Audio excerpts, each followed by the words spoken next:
Hey folks, so I recently went to the Toronto Old Book and Paper Show. It's one of my favorite shows. It is um, exactly what it says it is. It's largely older collectible books and lots of paper ephemera, posters, magazines, things like that. Stuff that I just, it's a personal favorite of mine. Um, and I, even on a bad show, which I wouldn't call this a bad, wasn't like my best show, I still managed to get great stuff. And I thought I'd go through some of this. I also did do some clandestine shooting inside the show at the end, just to sort of give you an idea of what it looks like inside more than anything else. I'm not, I don't have time. I haven't figured out a way to be able to take this around with me while I'm doing deals, and plus I feel a little weird about doing that anyways.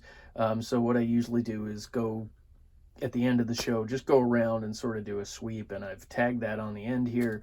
Probably not the best. It's probably just a lot of shots of people's backs, but occasionally you'll get a glimpse of the tables and the building itself. It's done at the Witchwood Barns in Toronto, which is a historical building, and it's really great.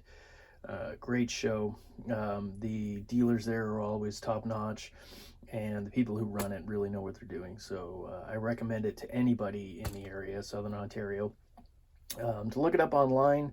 And then just mark down the date, because it is fun. It's cool just to go look, because there's really great stuff. I forget how much it is to get in. I think it's around $10, but I could be wrong on that. Might be more, might be less. I don't know. Look it up. So here we go. One of my favorite dealers was actually there, and they always have reasonably priced trade cards, Victorian trade cards, and this time they had a dollar bin, which was mind-blowing for me. So basically, anything you see here with that red scratch on it was in their dollar bin, because that's how they marked their stuff down. So I guess they went through other stuff that hadn't sold in a while and just marked it down to the dollar. So all these things, even though they have the prices on them, were $1.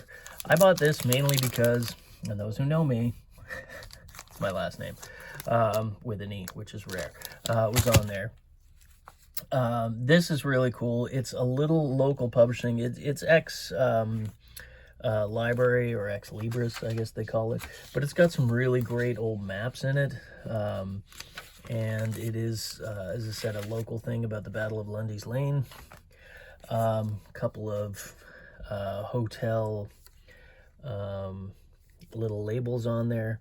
So again, $1 for 3 of them. These have been trimmed down, but Nellie Bly is pretty well collected, and there's, bicycle interest on there.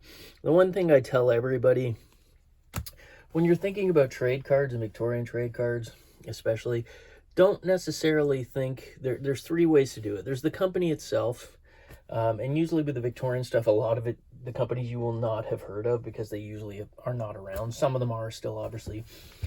The next thing that I always focus on is the illustrations. Is it by, a well-known artist? In this case, Nellie Bly is. And then the third thing, and usually it's the most important, honestly, is subject matter. This has bicycles on it. Outside of being the Nellie Bly stuff, it's worth getting. This is another one where it's subject matter. This one I actually paid up for, although they do give a pretty healthy discount. This one, because it shows a bridge in British Columbia. So somebody who lives out in British Columbia, Canada, will be interested in that. These were all $1 a piece. They're not huge value in these, but because they are English, but the ads in them are fantastic, and I love the graphics on them. And 1901, 1902, $1 a piece. Here's another one. These people look like they're standing at the end of a dock. It's a photo postcard, and yeah, it says 1915 about. Somebody has done some real close things, because you can actually see some information on the suitcases.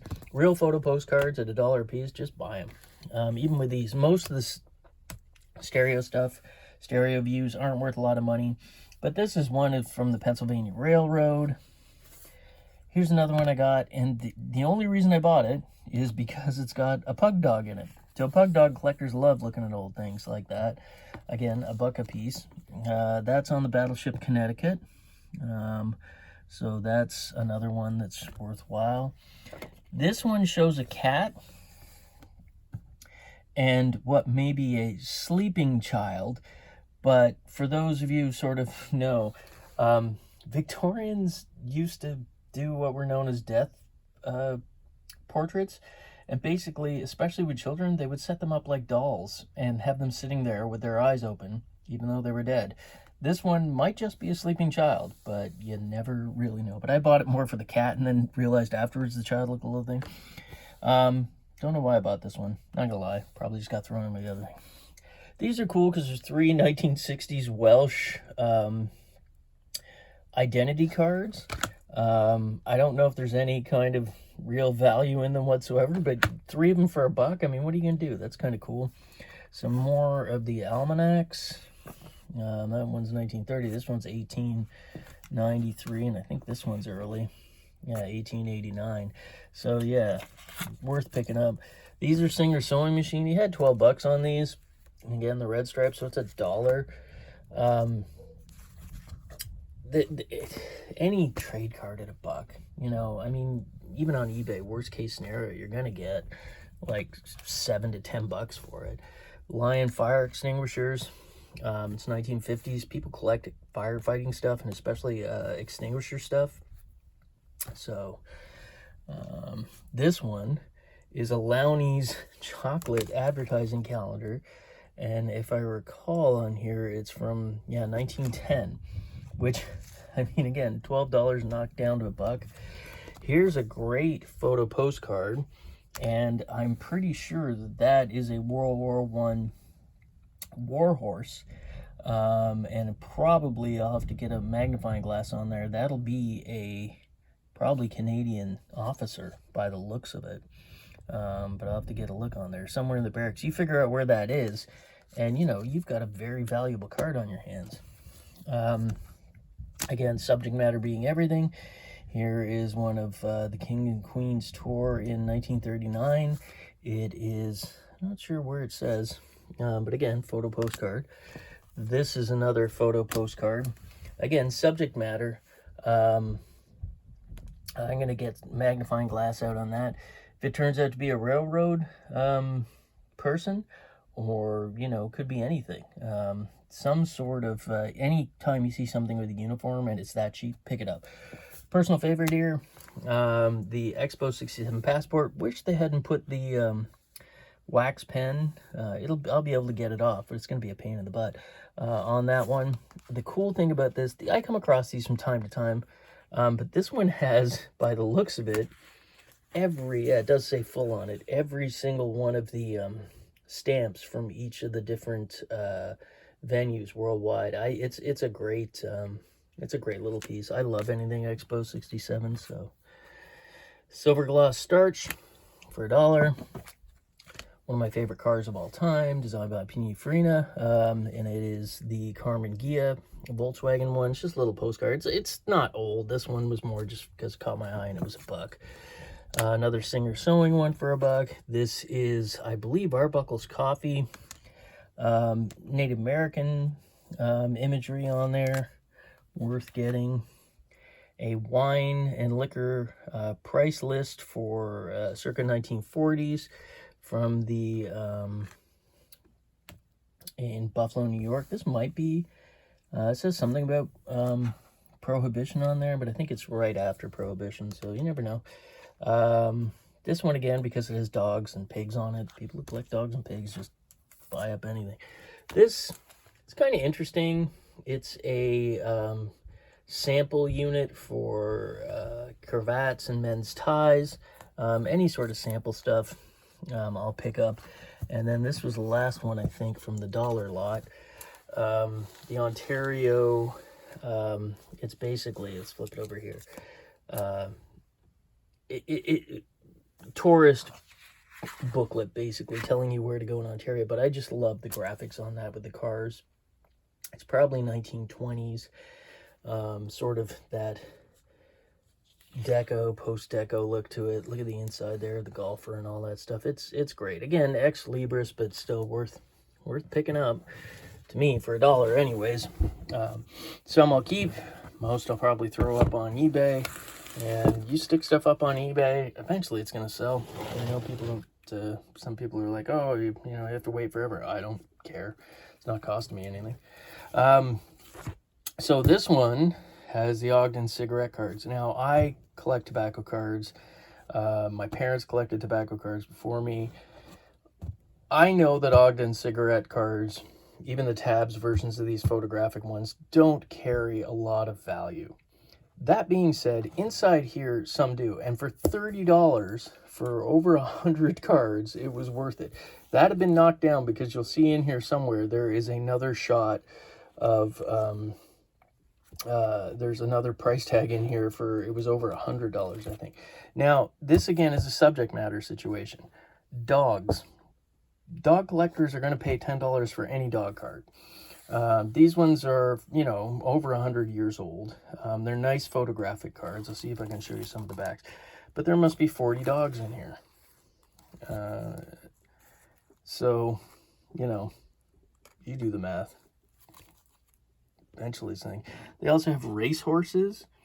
Again, as a tobacco card collector, these aren't that interesting. But as someone who collects stuff within this subject matter, that's worth getting. You know, so you sell them as subject matter more than anything else. More dogs, more horses, bicycle racing, and yeah, then there's farm animals, which probably won't bring, but there's probably one of the best ones on there, Boxer. See if I can get it out there. Yeah, the book's falling apart. Jim Jeffries, heavyweight world champion, photographic card, Ogden's tabs. That alone's got to be worth what I paid for the whole booklet. So again, worth picking up there. Cricketers. I know nothing about cricket cards. I'm sure they got to be worth something. I'm sure I could probably get $40 for a group of them. And then footballers, or in North America as we call them, soccer players. Same thing again. Page after page of them. You know, there's somebody from Celtic. I mean, or Celtic, however you want to pronounce it. There's a great one thing. Sold as subject matter, again, I think. Cyclists, actresses. Couple more boxers in there. And some more athletic stuff.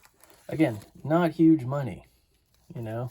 Some of these are blank backed because those are Ogden's blank back cigarettes, but the tabbed ones with the backings on them usually worth a little bit more. Here's one here that I'm just going to stick in circus performers. You know, as a tobacco card collector, they might not be that interested in it.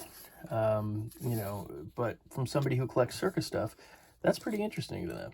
So 123 cards, and there's the original price that was on it, $100, and they just had it marked down. There's, you know, electric buggies, things like that. So to me, no brainer. I don't even know what. 120 cards, $30. What is that, like? I can't even do the math in my head right now. This just tells you how not smart I am. But yeah, it's probably in the, you're looking somewhere between 15 cents and I would imagine 25 cents a card. Come on. I mean, everybody knows to buy that. This is interesting for a local thing because it's Toronto Star Carrier, and back in the day when you had your papers delivered by a carrier, I don't even know if they still did it. It's dated, it's a calendar, it's a Santa image, it is gold, and it was only $3. So pick that up. This one is, again, subject matter. Cherry Blossom, which I believe was like a cherry additive. Or no, wait. Toilet powder soap. There you go. Okay. But it's a bookmark, and it is a dirigible or a air balloon. It's dated 1889. It is a calendar, and it is an image of, you know, a air balloon. Somebody's going to want that. Here's another one here. This one I paid up a bit for. I don't know if it's worth that or not, but I'll find out, because generally any celluloid stuff, there are people who just collect strictly celluloid items, and this is a early, probably, he's got it labeled as 30s, and I would think 30s are certainly pre-war, just by the style, O'Keeffe's beer, and it is a ruler. Sorry, I totally blanked out there. And there is probably actually a date on it there, but I haven't got a magnifying glass on that yet, or a loupe to see. Tobacco silk. Most of the tobacco silks from the Canadian miscellaneous series, as these are called, and that series literally has thousands in it, aren't worth a heck of a lot. Some of them are very valuable, some of them not. The golf ones, I can get about 25 bucks for them on eBay each to golf collectors again, sometimes more, sometimes less. So I think those were a couple of bucks a piece. That is, because I've got another one buried in here. Oh, here it is here. There's the other one. Zing. So those were a couple of bucks a piece. I think it might have been $5 for the two. That one's kind of cool. It's an optical illusion thing where if you stare at that for a certain period of time and then look to a wall, you will see that image in reverse. It's an advertising piece for Planters Salted Peanuts. Doesn't give me a date, but I'm going to guess probably the 1940s or 50s, possibly earlier. 35 lawn bowling.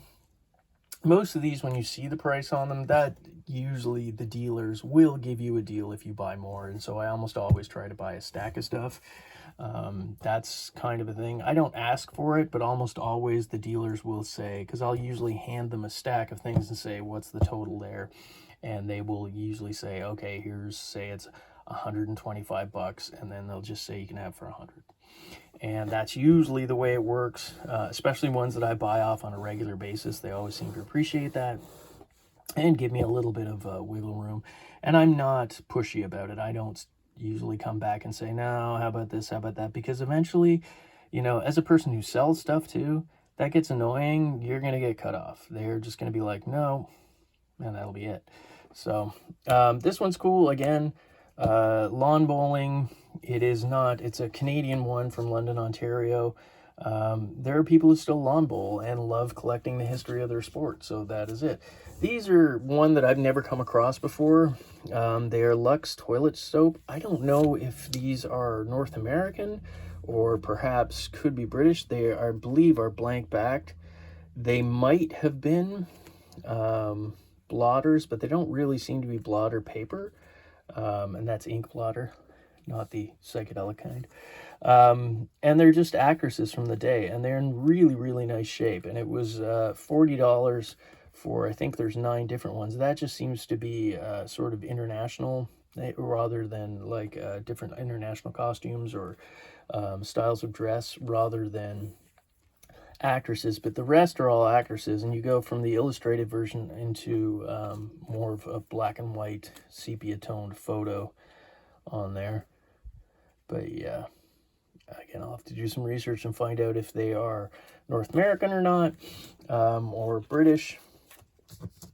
Could be European of some kind, but I'm gonna guess probably North American myself. Kind of cool cards. There's another one of these things. It's History of the American Flag from Chase and Sanborn, and it gives exactly what it says. It's a history of the American flag.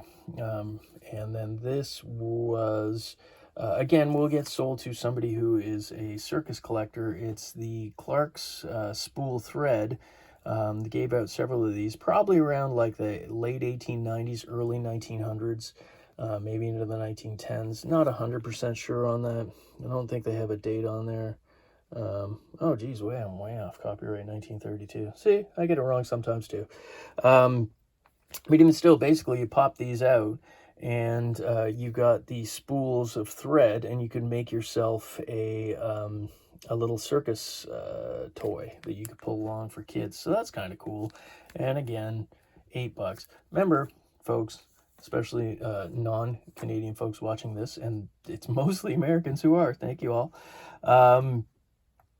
This is your Canadian pricing. So basically we're sitting at about $1.35 US, maybe between $1.30 and $1.35 US dollars worth. So that's like 70 cents Canadian, essentially, on the dollar. So yeah, the prices are, so if it's like $10, you're looking at 7.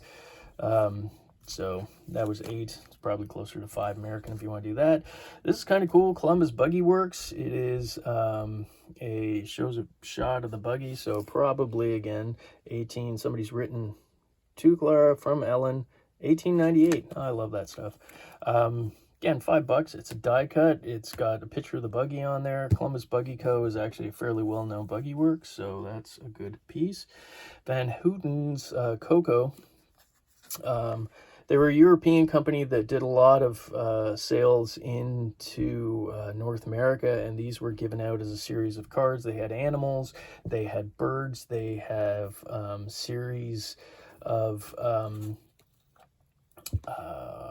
world buildings, which is kind of interesting and well collected. Again, you can do this. I'll give you guys, for those who don't know, there's a book out there called the American Card Catalog, and maybe someday I'll sit down and do a thing on reference books for this stuff.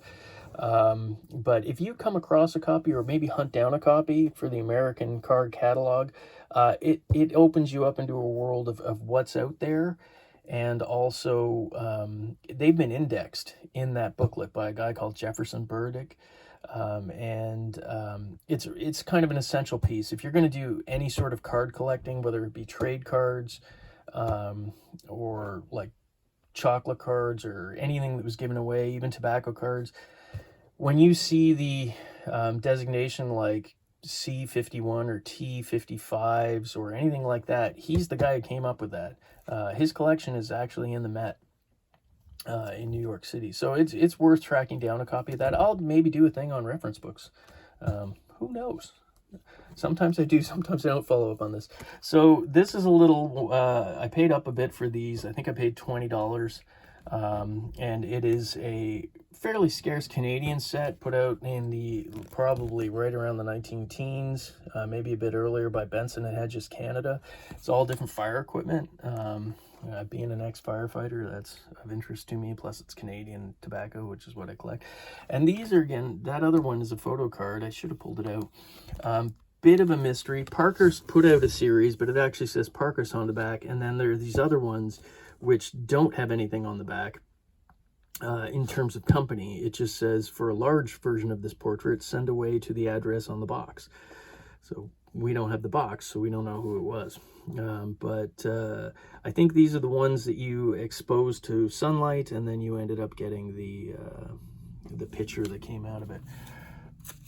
Early Wrigley's gum wrapper. This one, I believe, is it? Yeah, it's Canadian because it's got the Toronto and London on there. With the coupon, wrappers sell, no problem. I bought these just because I like them. They're early, probably late 60s, 1970s t-shirt iron-ons, but I just love the graphics on them. They sort of have that underground comic book feel to them. Let's Boogie. Pinball Wizard. I think this one is actually dated. You can see it there is 1974. It's awesome graphics. Here's another one. They were $5 a piece. I don't know if they're going to be worth it or not, but as the kids say these days, F around and find out. And so, yeah, that's basically what I'll be doing with these. Just give them a try.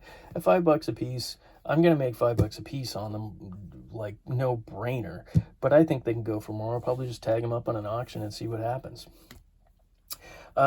These were tobacco given away by the Imperial Tobacco Company of Canada. It is a premium silk. You could save, not only do they put silk, smaller ones, actually in cigarette packs, but they also put in little coupons that you could save up and send away for larger silks like these. This one's not particularly hard to find, but it is, you know, a pretty good image of King George V. And for royal people to be into that more than tobacco card collectors. This one is a Buffalo department store. And then this one is from Singer Sewing Machines, Celebrated Singers. Some of these are named. This one isn't named on the Singer, but I might be able to do some photo research and come up with, see who that is on there. For the prices, $5 or $8 or...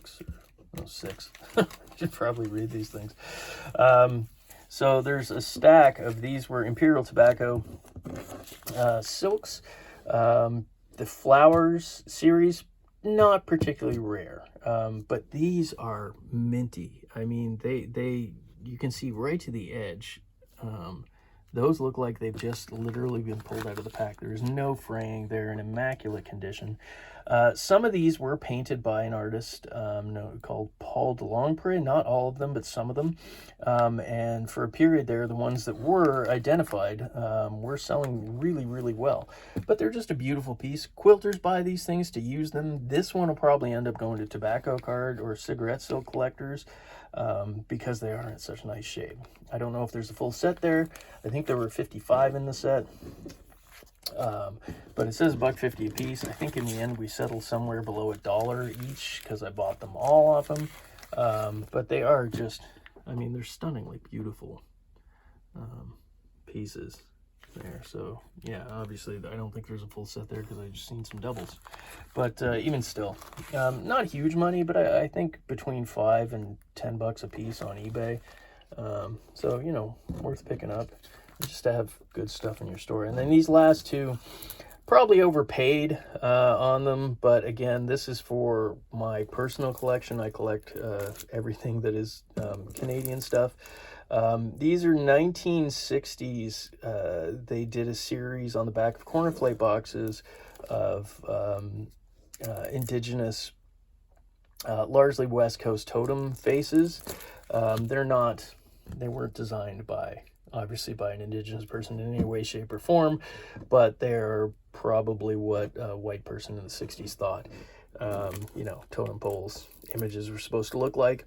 They were masks. You could cut them out. You could wear them as masks, or you could actually stack them to make your own totem pole, I think was the idea.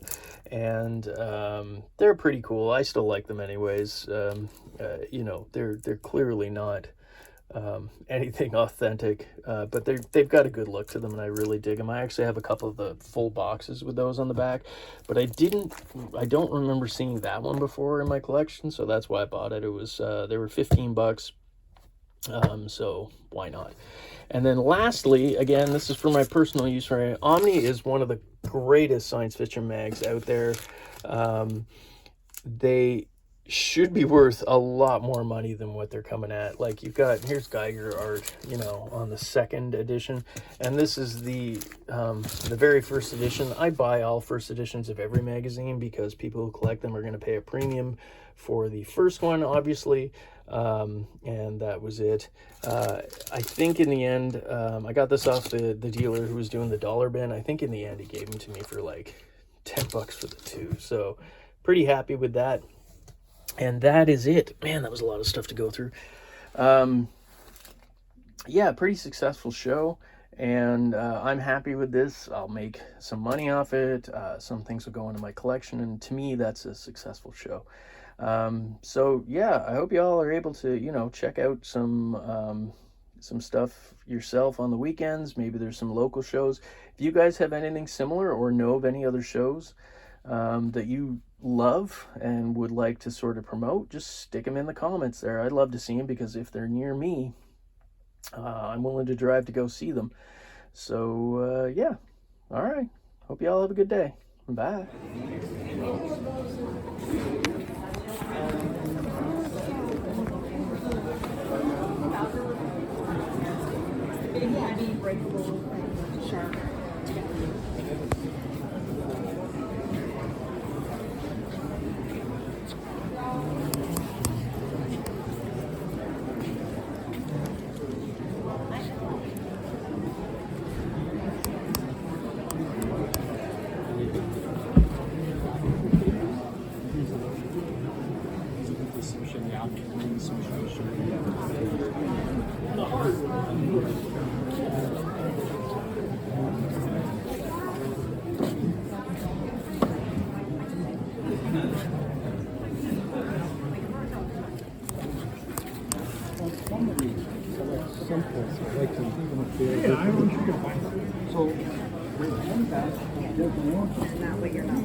Those ones at Kaiserville are really interesting, and they're just fresh for this show.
Yes, I do.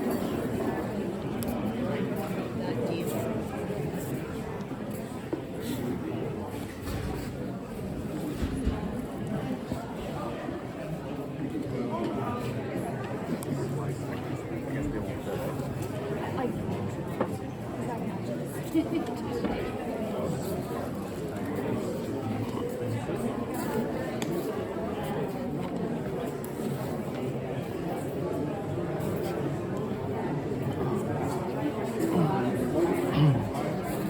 We could do some decorating.